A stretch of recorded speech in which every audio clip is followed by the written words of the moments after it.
Hi everyone, I'm Craig Harper. Welcome to Challenge TV, another awesome episode. Now, if you joined us last week, you would have seen our special documentary on the Max's Muscle Up Challenge, the most effective 12-week transformation challenge in the business, and the 10 special blokes who were named in our top 10 in 2014 that shared their incredible stories with us. Well, tonight, it's the girls' turn and we're meeting the top 10 females from the first of this year's challenges, and their stories are just as inspiring as their incredible transformations. So with registration for the challenge now open, we thought what better time to show you this. So I want you to sit back, have a look at 10 amazing women and their stories. Not amazing just because of what they achieved through the challenge, but because of what they were also doing before the challenge. They were just like you. They were maybe sitting on the fence at some stage, will I, won't I? We all do that. We all do that. That's part of being human. But the thing that they did, they took action. They took action, made the decision, did the work, got the result, changed their body, and changed their lives. Let's take a look at their stories.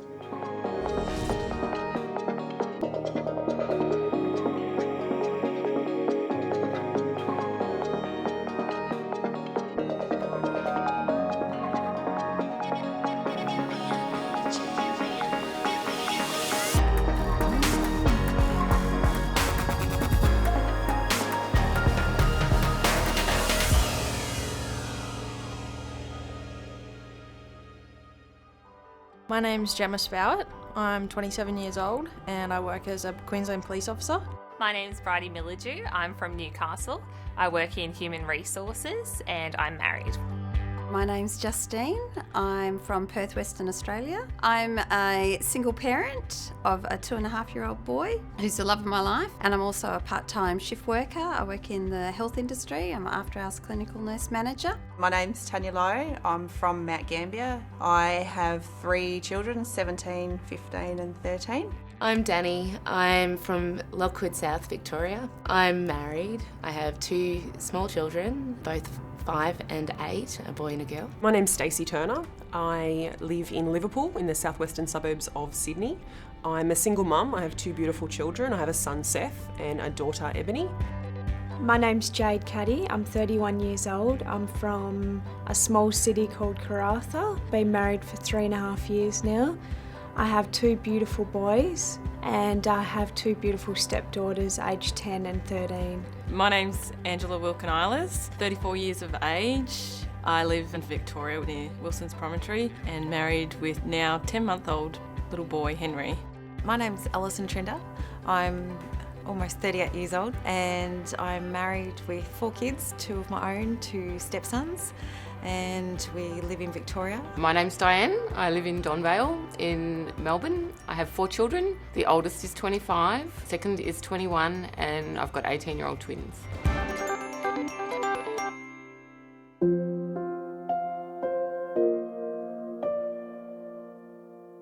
You know, before I started the Maxine's Challenge, I was a size 22. The relationship I had with fitness, it was very disjointed.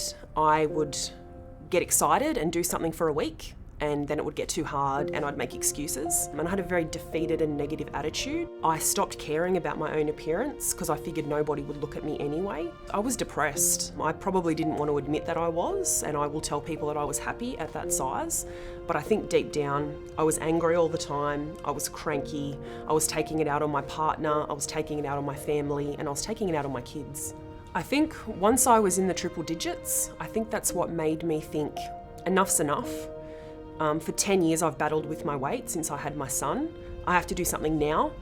My father passed away when he was 53, so he had a heart attack, and I knew that my lifestyle, that's the path I was heading as well. So, you know, I've got to be fit and I've got to be happy and I've got to be around for my children. So I think that was the point that I said, I'm going to do this, and not only am I going to do it, but I'm going to smash it. I hadn't weighed myself since my twins were born, which was 1996. I kept saying, well, I won't weigh myself because I know I'll be overweight and it'll make me depressed, so I won't bother. As a mum, you do put yourself last in the queue. So I made sure everyone else did their sport and their activities, but my husband and I tended to just be the ones who drive them around. So we were really ready to go back and do some exercise. I've done the challenge twice. So the first challenge, I weighed 87 kilos when I started and lost 12 during that challenge. So the second time, which was this time, wasn't so bad, but I was still overweight. So I had to do a starting weight, and that was confronting. I just kept thinking, I hope no one ever sees this photo of me, and I can never let anyone see it. It was also hard. Every time you logged into the website to write a blog, there was your photo, and it made you think, oh no, you know, my next photo's got to be better. I tried to lose weight before. I've actually lost a significant amount of weight in the last 2 years and dropped about 10 kilos, but couldn't get the tone that I wanted and the real definition in my body. And then around Christmas time 2014, I lost my way a little bit with food and exercise and motivation. And I think the challenge, kicking off that really gave that all back to me. And I stood up and thought, yeah, I can do this. And it gave me the self-confidence to keep going. I've always been into sports and physical things, and snapping my Achilles, that did see a few extra kilos come on. No cardio, no walking, pretty much. I still did go to the gym, even in plaster, but it was just, I didn't change my lifestyle to what I could do, so the food kept going at the same rate. I thought that I was invincible and I could keep going eating and drinking without exercising. I didn't realise I looked like that until I took my photo, and it took me nearly 24 hours to actually sign up because I was embarrassed just in myself that I didn't know that that's how people saw me. I'm glad I don't look like that anymore. My journey, long even before I started, was 117 kilos heavier version of me. I was bordering type 2 diabetic. I had high blood pressure, high cholesterol, postpartum depression with both of my children. And I lost my willpower and I didn't adhere, and I felt really awful about that. And we had some hardships and that come up, and I kind of fell off the wagon.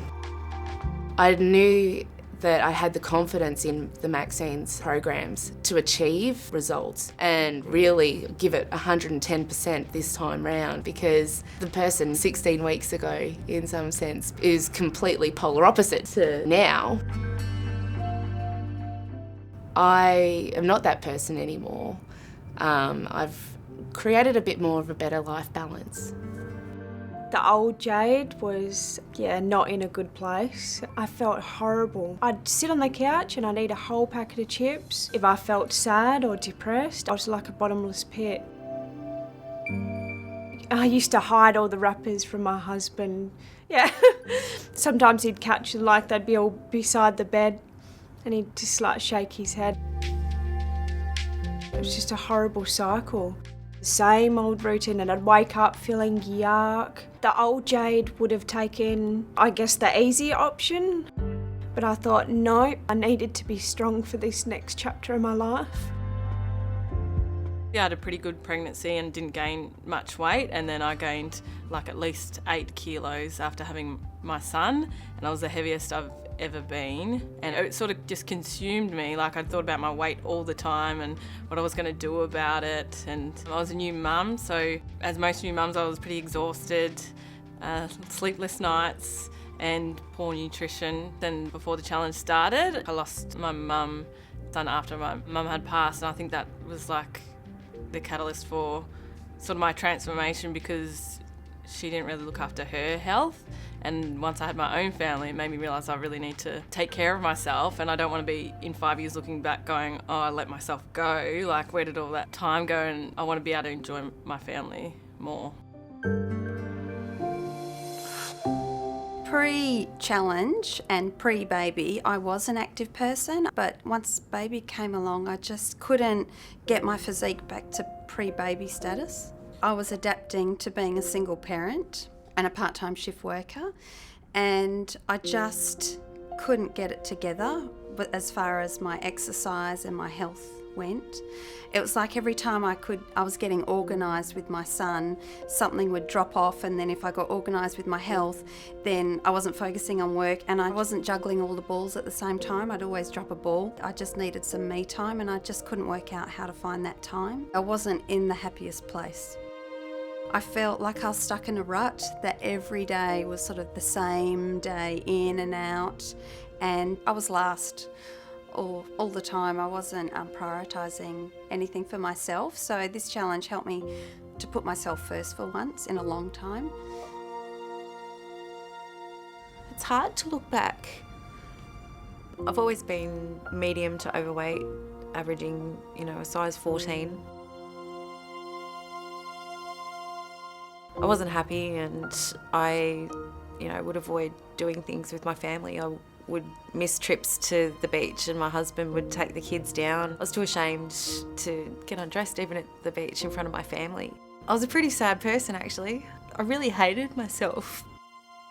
I wasn't the person I wanted to be, but all my life I've struggled with my weight. People look at me and go, you're just a fit person and it's easy, but it's not. And then my birthday last year was my low point. So I made the choice and I've been on a really long journey. I sometimes ate healthy, but if I wanted pizza, I would eat pizza. If I wanted bourbon, I would drink bourbon. I was a police officer, so don't get me wrong, we get in and out of the car 50 times a day. So I figured at the end of my shift, my exercise was done.